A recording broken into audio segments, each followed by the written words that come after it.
वालेकुम भाई। भाई आप में से कोई दोस्त अगर फ़ोन, व्हाट्सएप, फेसबुक दोस्ती के चक्कर में या मोहब्बत के झांसे में या रिश्ता लेने या कोई शादी करने या सस्ती गाड़ी लेने, ट्रक वगैरह, डारसन वगैरह लेने कश्मीर, कंदकोट, बशकापुर, बडानी, मुरिच्छाक या घोटकी जा रहा है तो ऐसे समझो आप अगवा होने जा रहे हैं। आजकल अगवाकारों ने नया तरीक़ेकार इस्तेमाल किया हुआ है।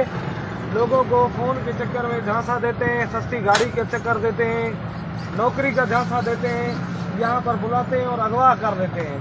अगर ऐसे चक्कर में आप कहीं भी जा रहे हैं तो बराए मेहरबानी उतर जाएं। ऐसे समझो आप अगवा होने जा रहे हैं। आपकी हिफाजत हमारी जिम्मेदारी है और ये मैसेज आप दूसरे लोगों तक भी पहुँचाएँ कि इस तरह अगवाकार लोगों को अगवा कर रहे हैं।